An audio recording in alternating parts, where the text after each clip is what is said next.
Alright. So mapagpalang gabi po sa ating lahat. Ako po inyong abang lingkod, Pastor Erwin Jan Rimos. Uli po nagbabalik sa ating live broadcast. At sa gabing ito mga kapatid, as I have promised, tayo po ay nasa Millennial Reign of Christ series. At ang ating lesson po ngayong gabi, bagong lesson lang po ito, no? Who will die during the millennial reign of Christ on earth? Sino po ang mamamatay? Mayroon pa pong mamamatay sa millennial kingdom. Okay, ang millennial kingdom po ay 1,000 years reigning of the Lord Jesus Christ. Kaya mahalaga po for those who are studying eschatology, mahalaga po ang lesson natin ngayong gabi. And of course, this lesson ay hindi po ninyo matatagpuan sa mga Christian literature, sa mga books or sa mga commentaries. This is studied personally at kailangan po na tutukan at tingnan po natin itong mga talata na nandito, mga kapatid. Okay, so who will die during the millennial kingdom or the millennial reign of Christ on earth? So magsisimula po tayo sa ating pag-aaral by reading Isaiah 65 verse 17 down to verse number 25. Sabi po ng Isaiah 65 verse 17 down to verse 25, "For behold, I created new heavens and a new earth, and the former shall not be remembered nor come into mind. But ye be glad and rejoice forever in that which I create. For behold, I created Jerusalem a rejoicing, and her people a joy, and I will rejoice in Jerusalem, and joy in my people. The voice of weeping shall be no more heard in her, nor the voice of crying. There shall be no more thence an infant of days, or an old man that hath not filled his days. For the child shall die 100 years old. But the sinner being 100 years old shall be accursed." Bago tayo magpatuloy mga kapatid, I want you to note na ito pong lugar na kung saan binabanggit ng Isaiah 65 ay tinawag po na New Heavens and New Earth. So mayroon pa po kayong matututunan na dalawang klase ng New Heaven and New Earth na binabanggit ng Bible.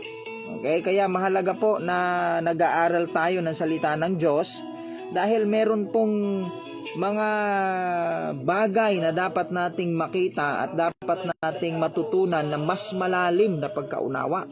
Okay? So dito daw sa New Heaven and New Earth na ito, na i-create ng Panginoong Hesus, ay meron pang mamamatay.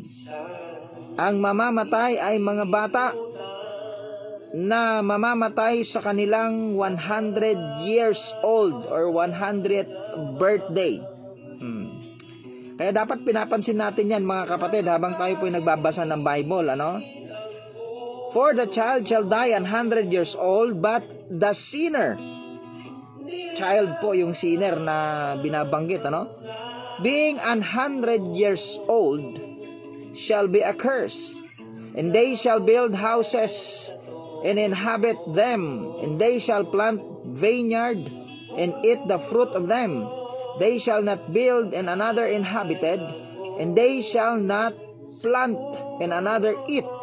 For as the days of a tree are the days of my people, and mine elect shall long enjoy the work of their hands.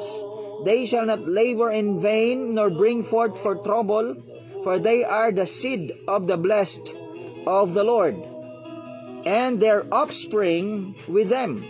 And it shall come to pass that before they call, I will answer, and while they are yet speaking, I will hear.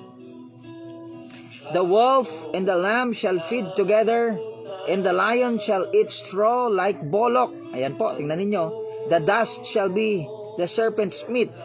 They shall not hurt nor destroy in all my holy mountain, saith the Lord. Welcome po, Ma'am Merly Beatriz and Ma'am Los Biminda Jacob. So ito pong talatang ating binasa, nabanggit po rito ang new heavens and new earth.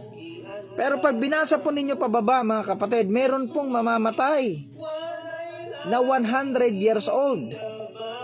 Sabi diyan, pagdating po sa verse number 19, and I will rejoice in Jerusalem and my people, and the voice of weeping shall be no more heard. Pero may mamamatay, ano? Ano kaya ang ibig sabihin nito? There shall be no more tens an infant of days, nor an old man that hath not filled his days, for the child shall die 100 years old. Tinawag po itong new heaven and new earth. Kaya mahalaga po na nag-aaral tayo ng salita ng Diyos, mga kapatid. Yung mga akala nyo na yun na lang yung pinaka malalim na kahulugan at pinaka malalim na pag-aaral, mababaw pa. Okay po? Hanggang 25 po yan. That describes the life in the millennial kingdom. Who will die during the millennial reign of Christ on earth? There are two kinds of new heaven and new earth in the Bible. Sa pag-uumpisa po natin, yun muna ang pasabog natin. Meron pong dalawang klase ng new heaven and new earth. Sigurado po ako na ngayon nyo lang yan maririnig. And in fact, pag hindi po kayo nakinig ng maayos at palaktaw-laktaw kayo at mamaya papasok kayo sa katapusan sa gitna ng live na ito, hindi nyo makukuha yung ibig ko pong sabihin.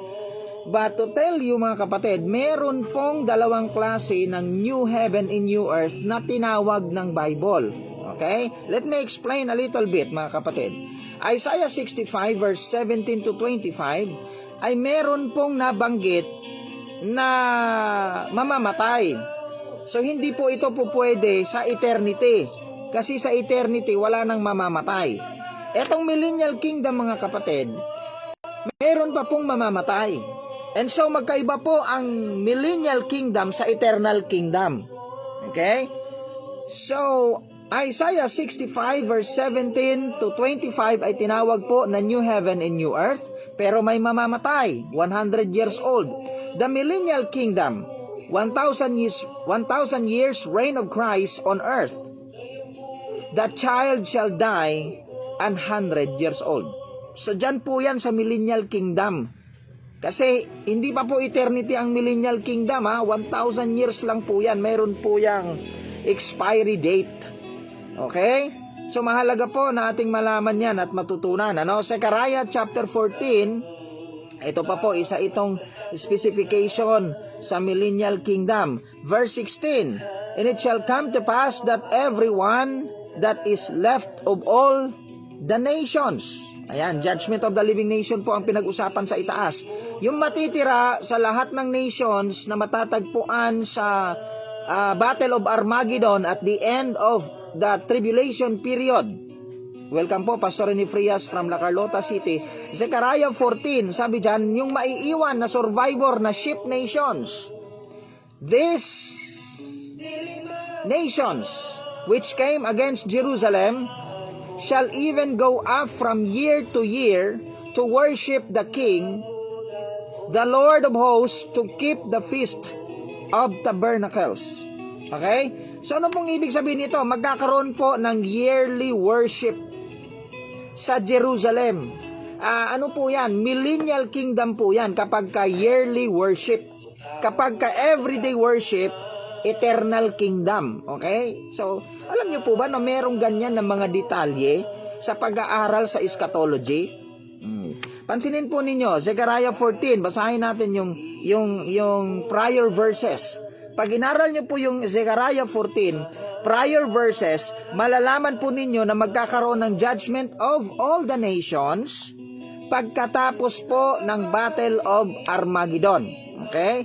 Ganyan ka mag-aaral sa context. Ganyan ka mag-aaral sa sequence of events. Hindi yung ang dami mong sinasabi. Ako po, when I say or when I speak any statement, alam ko po kung bakit ko sinabi yung statement. Yung mga nakikita po ninyo na outline, this is just a skeletal outline. Yung pinakamagandang tanong, paano po yan naging ganyan? Meron po yung backup studies mga kapatid. Welcome po, Ma'am Mary Grace Yanga Torres is with us tonight. Now, balikan po natin. Bakit po ang Isaiah 14 ay millennial kingdom? Kasi ang worship po rito na nabanggit ay yearly, from year to year. Pagka eternal kingdom, from one Sabbath to another Sabbath. Okay? O, sige po. I-compare natin mga kapatid. So if you have time, you read Zechariah 14 verse 1 to 16. Malalaman mo na yung verse na yan ay para yan sa millennial kingdom. Okay? Yung hint mo dyan, yung judgment of the living nation nasa taas lang, and then sa ibaba, pag binasa mo, yung sequence of events nandoon po. Okay? Pag you are a dispensationalist. Now, yung pangalawang new heaven and new earth na nabanggit po, mahalaga po itong tandaan ninyo, Isaiah 65 at saka Isaiah 66. Okay? Isaiah 66, ganito po ang sinabi. Verse 22 down to verse number 24. Hindi ko na po ibibigay sa inyo kung paano ko po nasabi ay yung mga backup study ko, hindi na, kasi matatapos at mauubos ang oras natin. I want to be direct to the point po. So yung pangalawang new heaven and new earth na tinawag ng Bible ay mababasa po sa Isaiah 66 verse 22 to 24. Tingnan po ninyo. And as the new heavens and the new earth which will I make. Ayan, welcome po Jerome L. Leiva. Okay? So meron pong sinabi dito, hindi po created, make po ang ginamit, which I will make.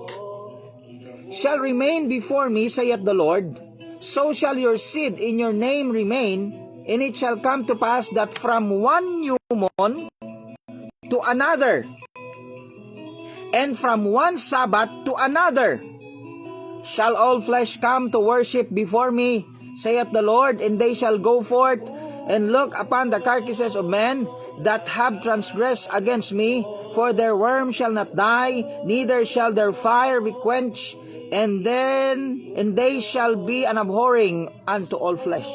Welcome po, Ma'am May Dumago. Okay? So makikita po ninyo dito mga kapatid, na sinabi po, binanggit yung new heavens and new earth. Okay? Pero yung worship po rito, hindi po sinabi sa Jerusalem, yung worship po from one new moon to another.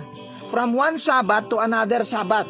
Hindi po ibig sabihin, listen to me very carefully, hindi po ibig sabihin na Sabado ang worship sa eternity. Babasahin mo yung statement, yung mga pogi na kakilala natin, ito yung patunay nila. Hindi mo ba alam na kahit na sa eternity, ang pagsasamba ay Sabado? Ito yung verse na ginagamit nila. Hindi mo alam yung ibig sabihin ng from one Sabbath to another. Hindi mo alam yung ibig sabihin ng from one new moon to another. Alam mo ba kung ano yung ibig sabihin ng from one Sabbath to another? Sabbath.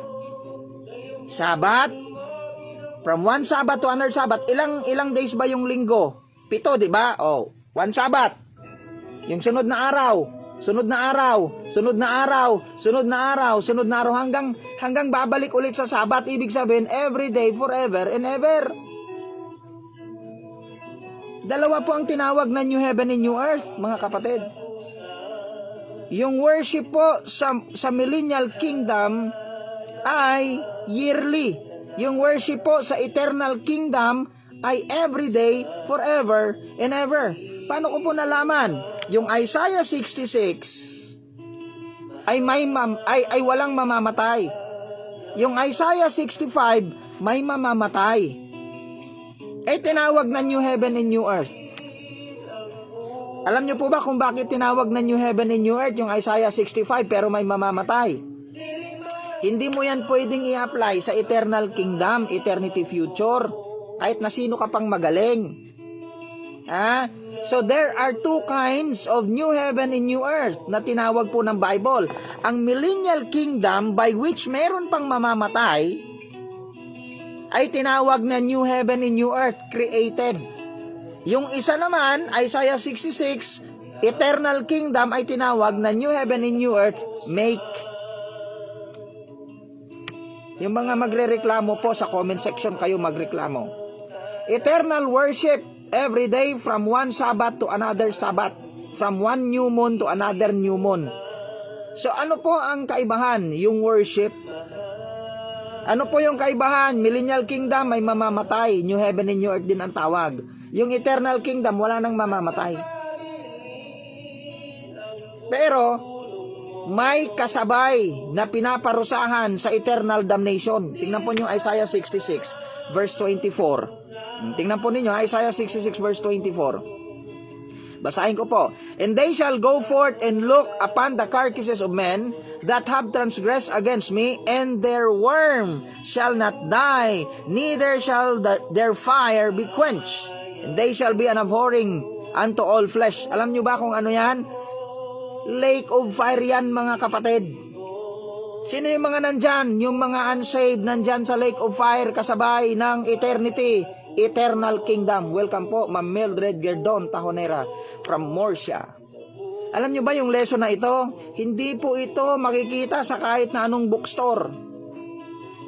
Hindi ito makikita sa kahit na saang dictionary or commentary. Hindi mo mahahanap yan dyan. At wala pong makakapag-explain ng ganito kung hindi po ang inyong abang lingkod. You know why? Because this is our personal study. And we are ready to answer any questions. Patungkol po rito. Kaya ang tanong, if you believe in the millennial kingdom, alam mo ba kung ano mangyayari sa millennial kingdom? Alam mo yung detailed na mangyayari. Pag hindi mo alam, ibig sabihin, kulang pa yung pag-aaral mo. Kaya wag kang masyado magaling. Okay po? Sige. Buminto na tayo dyan. We'll go to our lesson. So, who will die during the 1,000 years reign of Christ on earth? Sino yung mamamatay? Mamamatay na sinabi ng Isaiah 65. Pansinin po natin kung sino yung mamamatay. Sa verse number, balik tayo sa verse natin. Verse number 20 ng Isaiah 65. There shall be no more thence an infant of days, nor an old man that hath not filled his days. For the child shall die 100 years old, but the sinner, being 100 years old, shall be accursed. Millennial kingdom po ito, Meron pang mamamatay sa millennial kingdom. Sino yan? Alam mo ba, nalilinaw yung outer darkness sa pag-aaral natin ngayong gabi? Makinig kang mabuti. Alam nyo kung bakit hindi ko po kaya at hindi ko po kayang i-deny ang outer darkness? Because of what I know, because of what I understand, because of what I have studied, and because of what God hath revealed unto me na hindi ipinakita sa mga katulad ng ibang nag-aaral sa salita ng Diyos. So you need to listen very carefully. So mayroon pong mamamatay dito sa new heaven and new earth na ito na binanggit sa Isaiah 65.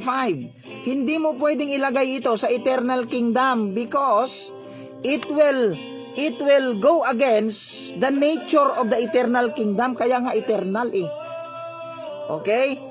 Flor de Lisa Pacardo is with us. Balaan Kapangarap Vlog is with us tonight. Maganda po na kayo ay basahin po ninyo yung mga verses na ibinigay ko sa ating outline sa Facebook. There shall be no more an infant of days, nor an old man that hath not filled his days, for the child shall die 100 years old. May mamamatay in this new heaven and new earth. At ang mamamatay ay tinawag po na sinner. But the sinner being 100 years old shall be accursed, and they shall build houses and inhabit them, and they shall plant vineyards and eat the fruit of them. They shall not build in another inhabited, they shall not plant in another eat, for as the days of the tree are the days of my people, and mine elect shall long enjoy the work of their hands.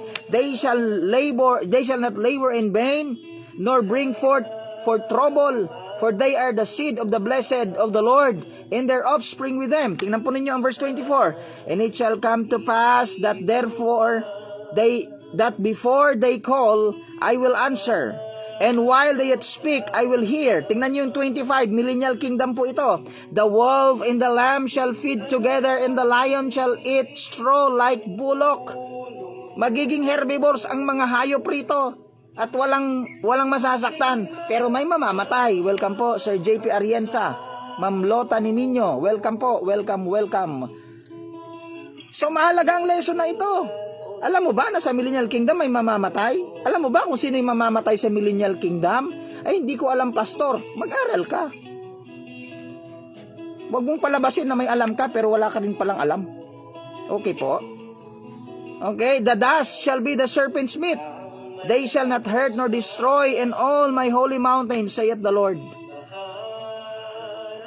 So, in the Millennial Kingdom, there will be a sinner that is called a curse that will die during its 100th years. Sa ika-100 birthday niya, kapag hindi niya pa natanggap ang Panginoong Hesus at hindi pa siya sumampalataya, kahit na yung mismong kanyang king ay kanyang priest, the earth shall be filled with the knowledge of the Lord. Kasi yung mga ligtas po na naging faithful sa panahon natin ngayon ay maghahari sa Millennial Kingdom. Welcome po, Sir Lester Kumawas Francisco. Yung mismong yung mismong subject ng kingdom mo ay hindi naniwala pala sa itinuro mo. Doon sa kanyang 100 years, binigyan po sila ng grace period, the 100 years ng Panginoon. Kapag hindi sila nakatanggap ng salvation during the kingdom of the Lord Jesus Christ sa 1,000 years, sa kanilang ika-100 years old, mamamatay sila. Mamamatay sila. Alam nyo ba kung paano sila mamamatay? Hindi nyo mahanap yan sa mga komentary, kaibigan. Hindi mo mahanap yan sa mga Christian literature. Hindi mo mahanap yan. Kahit nasaan ka pa, kahit nag-tumbling ka pa, hindi mo mahanap. As long na hindi mo titingnan yung mga verse na ito. Alright? So, Zechariah 14:16. It shall come to pass that everyone that is left of all nations which came against Jerusalem, even go up from year to year to worship the King, the Lord of hosts, to keep the feast of tabernacles. Alam nyo po ba yung hindi mag-worship ay hindi padadalhan ng ulan?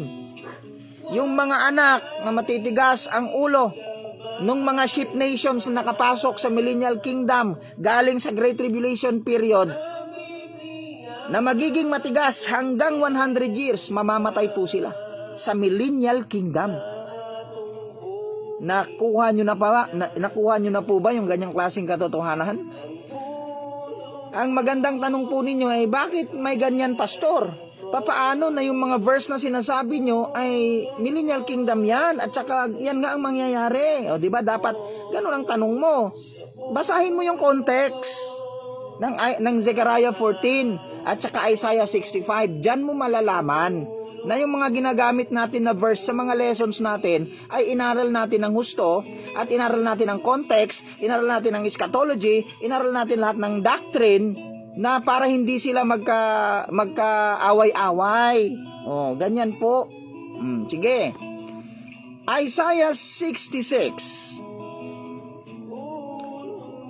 Yan po ay patungkol sa eternal kingdom. Okay? So balikan natin, the child shall die 100 years old. Yun yung mamamatay. Yung 100 years old na bata sa Millennial Kingdom, may mamamatay pa pala. Ayon sa Isaiah 65 verse 20. This child in the Millennial Kingdom is considered a sinner. Tandaan nyo po yan. Sinner po ang pagkakilanlan ng Bible sa mamamatay sa 100 years na birthday niya sa Millennial Kingdom. Hindi po yan sa panahon natin ngayon. Okay? Hindi sa panahon natin ngayon. Tandaan mo yung mga grammar. Future po yan. Okay? This sinner in the Millennial Kingdom will die and go to hell on its 100th birthday. Paano ko po nasabi? Yung pangalawa kasi, kung sino yung mamamatay, sino yung child na yon. Pakinggan mo ito. This child is the children of the kingdom in Matthew 8:11. Yan. Yan ang magiging trivia mo. 'Di ba mayroong children of the kingdom na binanggit yung Matthew chapter 8 verse 11 na napunta sa outer darkness. Oy, mga against sa outer darkness, halina kayo. Manood na kayo. Manood na po kayo. Parang awan nyo na sa mga sarili nyo para alam nyo kung ano yung mga sinasabi nyo. At para alam nyo kung ano po ang ibig sabihin ng mga sinasabi ng inyong abang lingkod rito. Okay? Maganda po yan. Pumunta kayo ditong mga against sa outer darkness. Pati yung mga nagdadalawang isip pa sa outer darkness. Hali po kayo. Basahin po natin ang Matthew chapter 8 verse 12. But the children of the kingdom shall be cast into outer darkness. There shall be weeping and gnashing of teeth. Sa lahat po ng mga magagaling sa hermeneutics, makinig po kayo. Sa lahat ng mga nagsasabing marunong sa interpretation of the Bible, makinig po kayo. Puntahan po natin ang Matthew chapter 8 verse 12. Ano po ang pagkaunawa ninyo sa children of the kingdom na ito? By context, ito po ay faithless children of the kingdom. By context, itong children of the kingdom ay future na uupo kasama ni Abraham, kasama ni Jacob, Isaac in the kingdom of heaven. Welcome po, Sir Kennedy Roa, Colorado, and Ma'am Ninfa Tragico. Listen carefully.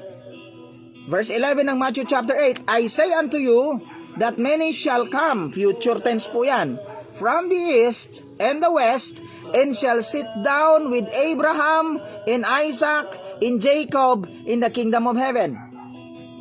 Mr. Hermeneutics, makinig ka. Nabanggit po si Abraham, si Isaac, at saka si Jacob ng Panginoong Hesus sa Matthew chapter 8. Pero patay na po ang mga ito. Kailan niya sinabi ni Jesus yan? Around AD 30 to AD 33. New Testament na po. Kuha nyo, ganyan yung Bible analogy. Ngayon, dahil future yan, hindi yan doon sa panahon na sinasabi ni Jesus Christ. That is future tense. So saan yung kingdom na yan? Na itong children of the kingdom daw na ito in the future. Kingdom of heaven ay uupo na kasama si Abraham, kasama si Isaac, at kasama si Jacob. Meron pong dalawang future kingdom. Kung hindi mo rin alam yung dalawang future kingdom, nga. Ano na lang ang gagawin mo? Ano na lang mayayari sa'yo? Pati yung dalawang future kingdom, di mo alam. Ano yung dalawang future kingdom? Millennial kingdom and eternal kingdom. Saan matatagpuan si Isaac, si Jacob, at saka si Abraham? Na kingdom na kung saan future. Dalawa nga, millennial kingdom at saka eternal kingdom. Saang kingdom na mayroon pang pupunta sa impyerno? Yun yung next na question. Saang kingdom na mayroon pang mamamatay at pupunta sa impyerno? Kasi nabanggit dito, many shall, future, come from the east and from the west, and shall, future tense, sit with Abraham. Kung nangyari yan doon sa panahon ni Jesus Christ, yung verse na yan, doon niya na-fulfill, nagsisinungaling si Jesus Christ. Saan si Abraham doon? Saan si Isaac doon? Sa time ni Jesus Christ, saan si Jacob doon? Di ba wala? Gagawin mo sinungaling si Jesus Christ if you apply the future tense in its present tense. If you apply the future tense in its past tense. Dapat nag-iisip ka. Okay? Many shall come. Saan po yan? Darating po yan doon sa millennial kingdom. Mayroon pa pong mamamatay. The child shall die 100 years old. But the children of the kingdom, faithless children of the kingdom, that will sit with Abraham, Jacob, and Moses, Jacob, and Isaac, and Abraham, in the millennial kingdom, will be cast into outer darkness. Ano yung outer darkness na yan? Impyerno yan na may apoy, na pupuntahan ng mga faithless children of the sheep nation that will enter into the millennial kingdom. Ikaw, ano ang view mo dyan? Ang gagawin mo, magtatanong ka kay AI. Ang gagawin mo, pupunta ka sa komentary, magre-research ka sa internet. Hindi ka magbabasa ng Bible. Ganun ka kagaling. In what future kingdom? Millennial kingdom or eternal kingdom? Sa eternal kingdom, walang mamamatay. Walang mapupunta sa impyerno sa eternal kingdom. Pero sa millennial kingdom, meron pang mapupunta sa impyerno. Take note mo yan. Galing-galing mong mag-comment, galing-galing mong mag-ano, pero hindi mo naman alam kung ano mangyayari sa Millennial Kingdom eh. Hindi mo naman inaral eh. Di ba? Marami kang babanggain dyan. At kung sino man yung mababangga natin sa lesson na ito, wala po tayong pakialam. Alam mo kung ano yung pinakaayaw ko? Yung pipigilan mo ako na ituro yung doktrina na alam ko. Yun ang pinakaayaw na ayaw ko. Magkamatayan na tayo pagkagawin mo yan. Tandaan mo yan.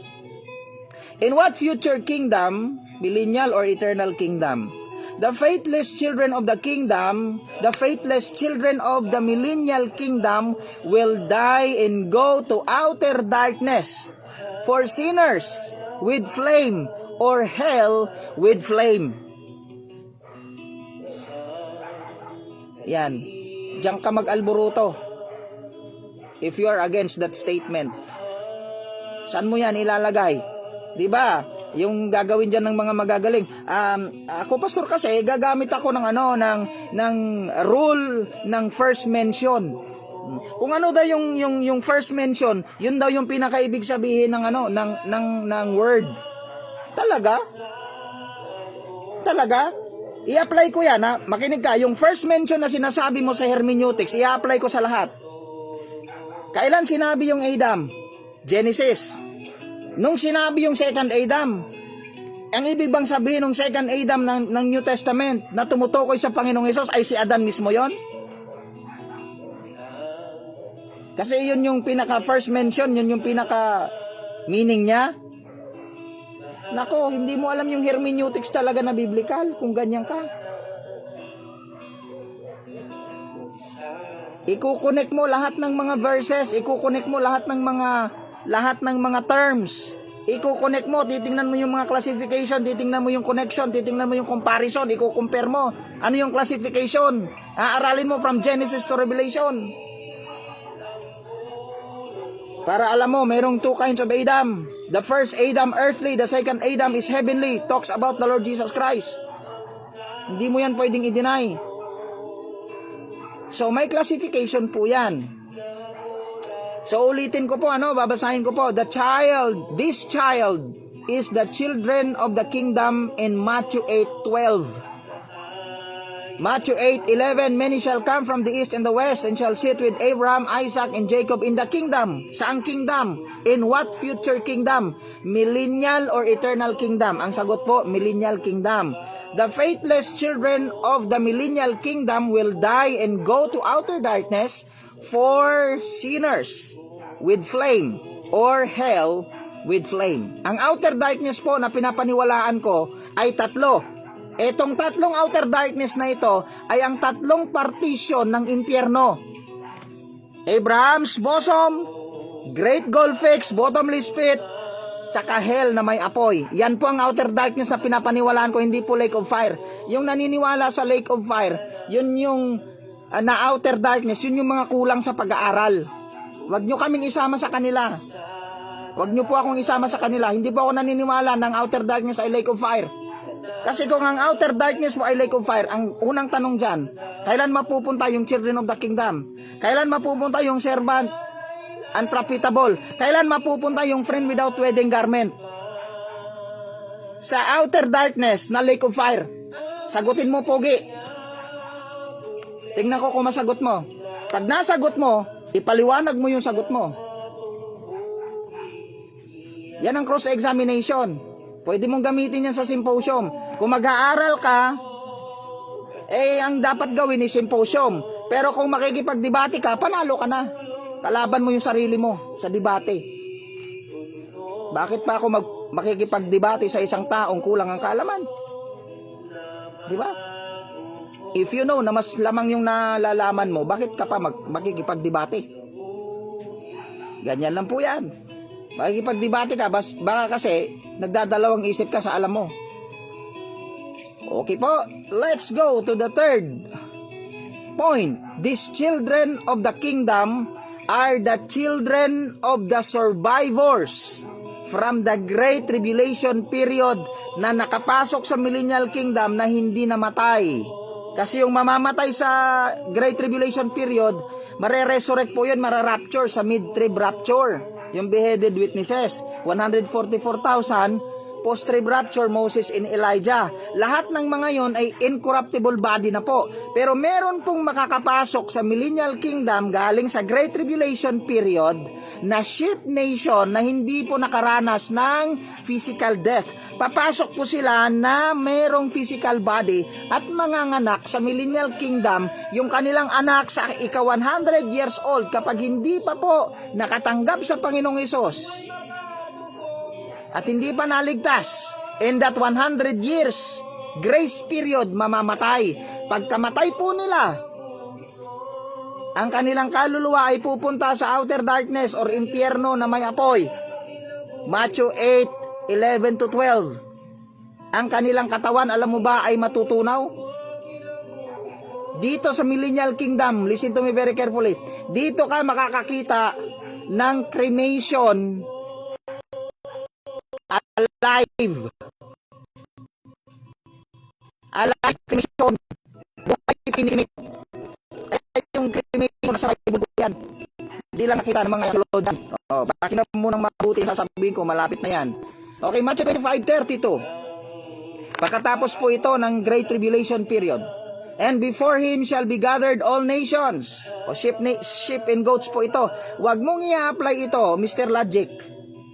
Huwag mong i-apply itong sheep and goats sa individual. Dahil ito po ay nations ayon sa context. Diyan pa lang, ano ka na, knock out ka na sa interpretation mo. Hindi ka nagbabasa ng mga terminology. Hindi ka nagbabasa ng mga word. Mahalaga po yan. And before him shall be gathered all nations, according to context, he shall separate them one from another, as the shepherd divided his sheep from the goats. Yung sheep and goats, nations yun. Hindi yun individual. Huwag mong gagawing specific yung general. Huwag mong gagawing singular yung plural. Huwag mong gagawing tawag rito, singular noun yung collective. Pag sinabi kasing nations, collective yan. Okay? Mag-aral ka ng grammar. And he shall set the sheep on his right hand, but the goats on the left. Then shall the king say unto them on his right hand, tumutukoy po yan sa nations, sheep nations, come ye blessed of my father, inherit the kingdom prepared for you from the foundation of the world. So yung sheep na sinasabi mo, na sheep nation, ay hindi po yan individual. Wag mong i-apply yan sa panahon natin ngayon. Kasi mangyayari yan after the Great Tribulation period sa judgment of the living nation. Kapag in-apply mo yan ngayon, magkakandaloko-loko yung hermeneutics mo. Ayan, Jeneline Villegas Santos is with us tonight. Mahalaga na tinitingnan mo yung mga grammar, kaibigan. Okay? Isa pa. Sheep nations po yan, makakapasok alive. Buhay after the Great Tribulation period. Okay? Isa pa.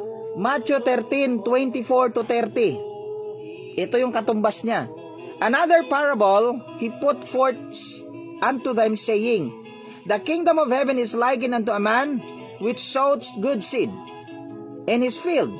But while men slept, his enemy came and sowed tares among the wheat, and went his way.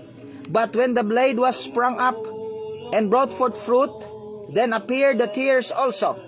So the servants of the householder came and said unto him, Sir, didst not thou sow good seed in thy field? From whence then hath it tares? He said unto them, An enemy hath done this. The servant said, Wilt thou then that we go and gather them up? But he said, Nay, lest while ye gathered up the tares, ye root up also the wheat. Let both grow together until the harvest. Ayan po, harvest ha. Ano yung harvest na yan, pastor? Harvest. Until the harvest. I say to the reapers, gather ye therefore first the tares, and bind them in bundles to be burned, or to burn them, but gather the wheat into my barn. Alam nyo ba kung kailan yung harvest na yan? Dalawa po ang harvest. Yung harvest of souls sa church age at saka yung harvest of wheat and tears sa end of the world. Pag inaral po ninyo ang parable of the sower, okay? That the good seed are the children of the kingdom, the bad seed are the tears, the harvest is the end of the world, the reapers are the angels. So yun ang ibig sabihin ng parable. Hindi mo yan i-apply sa rapture. Hindi mo i-apply sa rapture. I-apply mo yan sa judgment of the living nation kasi mangyayari yan sa end of the world. Ano yung end of the world? Kapag bumalik na si Jesus kasama yung mga angels. Dividing the sheep and the goats. Dividing the wheat and the tares. Dividing the bad fishes from the good fishes. May hint ka na ngayon. Kung gusto mong pag-aralan yung judgment of the living nation, kaibigan, aaralin mo yung wheat and tares. Aaralin mo yung good and bad fishes. Aaralin mo yung sheep and goats. Yung mga detalye na dyan, na nandyan makikita mo, yun ang magi-explain ng judgment of the living nation. You try to challenge that statement. Matutuwa po ako. I am not afraid. Ikakasaya ko po. Okay? These are the children. Itong children po na kingdom are the children of the survivors from the Great Tribulation period. These are the children of the wheat that at the harvest when the end of the world come. Manganganak po itong inalintulad sa wheat. Paano ko po nalaman? Kasi po yung end of the world, yung reapers. Kung i-apply mo yan sa rapture, patay ka. Wala pong reapers sa rapture. For the Lord himself shall descend from heaven with a shout, with the voice of the archangel, with the trump of God. The trumpet shall sound, and the dead in Christ shall rise first. And we which are alive and remain shall be caught up together in the clouds to meet the Lord in the air. Wala pong kasama ang Panginoong Hesus doon. Siya lang mag-isa. Wala siyang anghel na kasama. Itong may kasama siyang anghel na mag-harvest. Welcome po, Pastor Jonel Ilanel. Mahalaga na inaaral natin ito. Alam naman ng mga dispensationalist ito eh. Kaso lang, matitigas lang talaga yung utak nyo kasi ayaw nyong i-condemn ng grupo. And that is the reality. Ay nako. Nagkakaplastikan lang tayo mga kapatid. And that is not good. That is not good. If you want to study and dig deeper in the Word of God, marami ka pang malalaman. Kaso kung takot ka, dahil mawawalan ka ng suporta, mawawalan ka ng pera, mawawalan ka ng kaibigan, mawawalan ka ng grupo, yung mas nakakatakot, mawalan ka ng buhay nang hindi mo nagawa yung pinapagawa ng Diyos sa'yo. Yun dapat ang ikatakot mo eh. Diba? These are the children of the wheat. Said in Matthew 13:24-30, at the harvest when the end of the world come. Matthew 13 verse 46-49. Again, the kingdom of heaven is like unto a net that was cast into the sea, and gathered of every kind, which when it is full, they draw to shore, and sat down to gather the good into the vessels, but cast the bad away. So it shall be at the end of the world. Tingnan po ninyo ha. 49 po yan. At the end of the world. At the end of the world, the angels shall come forth and shall savor the wicked from among the just. Welcome po, Ma'am Fe Villegas Bilguera. Kita nyo yung end of the world nakadikit dyan? Huwag mo yan i-apply sa rapture. Huwag mo yan i-apply sa judgment seat. Huwag mo yan i-apply sa marriage supper of the Lamb. Huwag mo yan i-apply sa Great Tribulation period. I-apply mo yan sa judgment of the living nation. Kasi coming with the saints po ang nakadikit dyan. Yung mga magagaling mag-aral sa context. Ano yan, pastor? Parable naman yan, pastor. Diba ang parable ay earthly story with heavenly meaning? Yun naman ang sabi nyo, mga professors eh. That is an earthly story. Ano yung heavenly meaning niyan? Huwag mong bigyan ng earthly meaning. Earthly story na nga with heavenly meaning. Binibigyan mo ng earthly meaning. Niloko mo yung sarili mo, tapos tinuro nyo, earthly story with heavenly meaning. Pero ikaw, para lumusot ka sa gusto mong ipalusot. Dahil magaling ka sa logic. Yung earthly story, bibigyan mo ng earthly meaning. You're out of your mind, kaibigan. These are the child of the good fishes at the end of the world. Alam mo ba kung sino yung mga children of the kingdom na yan? Sino yung the child shall die 100 years old in the millennial kingdom? Yung mga anak po ng good fishes na siya ring sheep nation, na siya ring wheat sa harvest, sa end of the world. Yung mga anak nila, kapag hindi naturuan ng king and priest, na mga survivor sa mid-trib rapture na beheaded witnesses at mga faithful servant ng 2 Timothy chapter 2 verse 12 na kasama ni Paul na mag-aari sa 1,000 years, na hindi pa rin naligtas sa kanilang ika-100 years old, mamamatay at pupunta sa impyerno. Paano sila mamamatay? Ito po ang trivia. Zechariah 14, last verse na po natin ito, verse 1 to 12. Behold, the day of the Lord cometh. Day of the Lord ang pinag-uusapan. And thy spoil be divided in the midst of thee. And I will gather all nations. Tingnan nyo po yung verse to. Tumpak na tumpak po yan. Ganyan ka maghanap ng ano. Ganyan ka maghanap ng cross-reference. Ganyan ka maghanap ng reference. Huwag yung patalon-talon ka. Walang magkatulad na term tapos ginagamit mo. Mahina yung klaseng pag-aaral ng ganyan. For I will gather all nations against Jerusalem to battle. And the city shall be taken, and the houses rifled, and the women ravished. The half of the city shall go forth into captivity, and the residue of the people shall not be cut off from the city. Then shall the Lord go forth and fight against those nations. Battle of Armageddon po yan. As when he fought in the day of battle. And his feet shall stand in that day upon the Mount Olives. Lugar po kung saan mangyayari ang Battle of Armageddon, Mount Olives, which is before Jerusalem on the east. And the Mount Olives shall cleave in the midst thereof toward the east, toward the west. It shall be very great valley. Mahahati po sa apat na bahagi ang Mount Olives pagdating ng Battle of Armageddon, pag umapak na yung paa ni Jesus Christ sa lupa. The public coming. Makikita na lahat. Okay? Great valley, half of the mountain shall be removed toward the north, half toward the south. And ye shall flee to the valley of mountains. Of the valley of the mountains shall reach unto Azal. Ye shall flee like as ye fled from before the earthquake. In the days of Uzziel, king of Judah, the Lord my God shall come, and all the saints with thee. Ayan o, ayan yung all the saints, coming with the saints. Hindi yan rapture. And it came to pass in that day that the light shall not be clear, nor dark, but it shall be one day. Isang araw, hindi po yan in a moment, in a twinkling of an eye. One day, ang Battle of Armageddon ay isang araw, which shall be known to the Lord, not day nor night.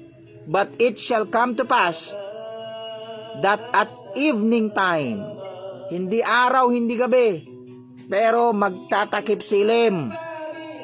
And it shall be in that day that living water shall go out from Jerusalem, half of toward the former sea, and half of them toward the hinder sea.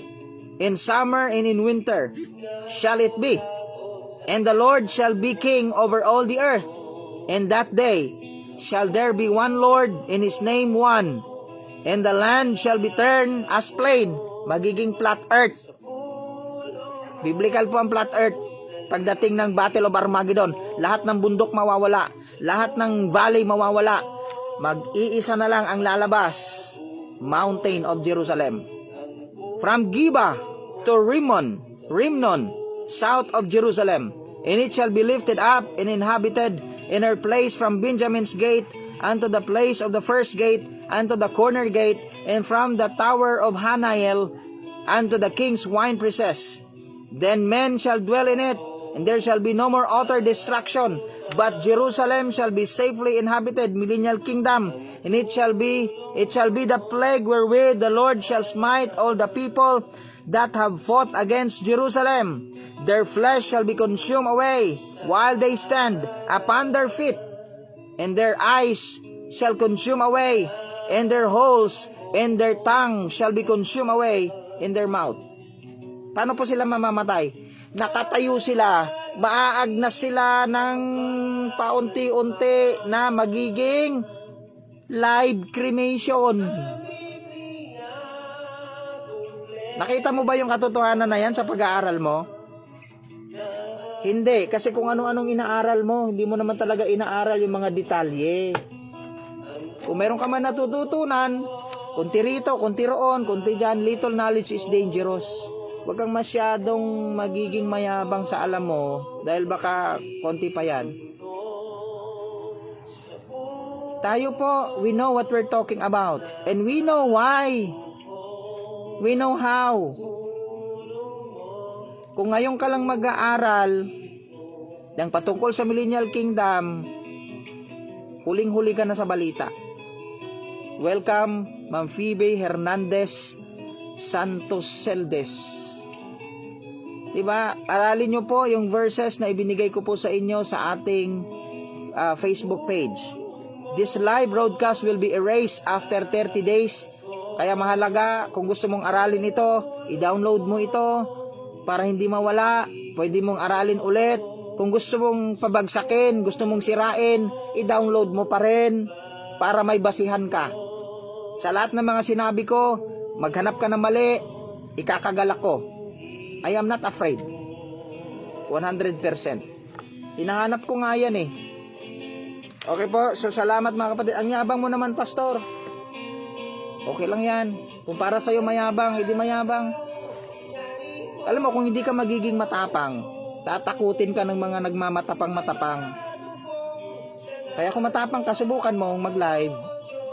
Itag mo ako para ipapakita ko sa'yo kung paano kita i-cross-examine.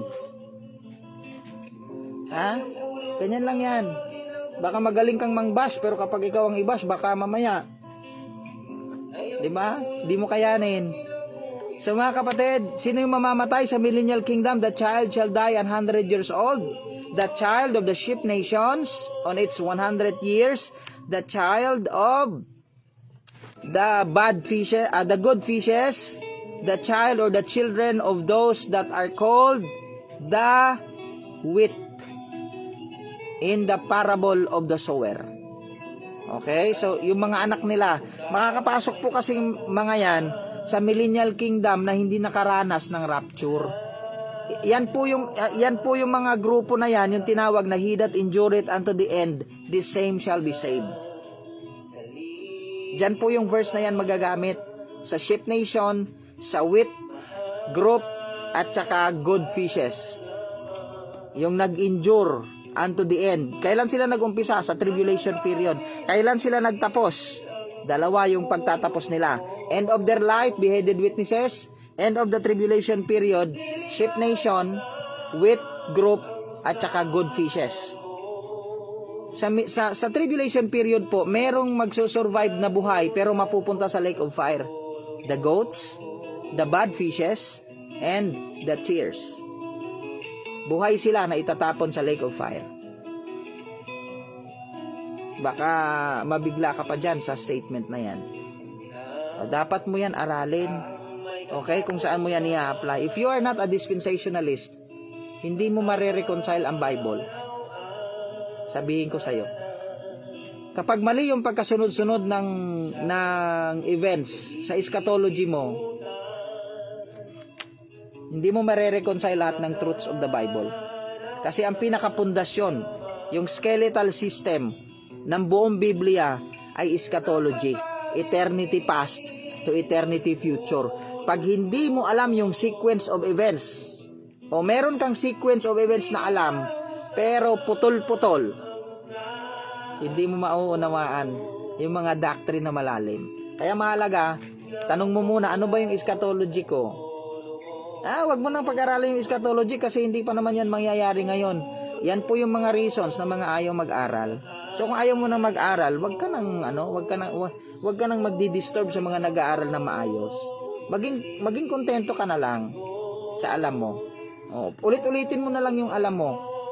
Parang mga sardinas lang na dilatas, paulit-ulit, parang mga plakang sira. Ganun na lang yung gawin mo. So salamat po mga kapatid sa inyong panunood. Ang atin pong outline ay nasa ating Facebook page. Public po yan, hindi po natin tinatago yan at hindi rin po tayo natatakot sa anumang cross-examination. Basta't makikinig po kayo sa sagot. Huwag kayong mag-expect na yung isasagot ko, yung alam nyo. Makikinig kayo sa sagot tapos aralin nga natin, ganun ba talaga yun? Parang ang layo, parang hindi ko maintindihan. Siyempre, yung level mo nasa level 1, nakakaharap mo yung ano. Anong level? Level 2. Okay po, manalangin na po tayo. So, pagpalain po tayo ng Panginoon bukas. Millennial Kingdom pa rin. I will think of a lesson na makakatulong po sa inyo na bago, na hindi pa narinig ng kahit na mga dati nang nag-aaral sa eschatology, mga kasama po natin. So tayo po manalangin. Maraming po salamat. Magkita-kita tayo bukas. God bless po sa ating lahat. Amang banal, dakilang Diyos, thank you very much Panginoon sa lesson na aming na pakinggan at naaaral ngayong gabi. Lord, I pray na masakit man minsan yung mga sinasabi ko Panginoon, sana po makaramdam at sana po masaktan ang dapat masaktan at sana po ay magkaroon sila ng curiosity na mag-aral ng inyong mga salita. Kasi mas focus na po ng mga tao ngayon na mag-aral sila ng kung ano-ano. Mga uninspired books, mga tinitingnan nila, pero wala na po silang panahon mag-aral ng inyong mga salita. In fact, nagiging mahina na po ang reasoning ng mga Kristiyano sa panahon na ito. Sapagkat puro AI na lang po sila. Kaya dalangin ko na ito po'y magbigay ng hamon sa kanila at magalit sila. At dahil sa kanilang galit ay mag-aral sila ng husto para po sila ay mas matuto sa inyong mga salita. Salamat po sa gabi ito. In Jesus' name we pray. Amen and amen. Maraming po salamat mga kapatid. Magkita-kita tayo bukas.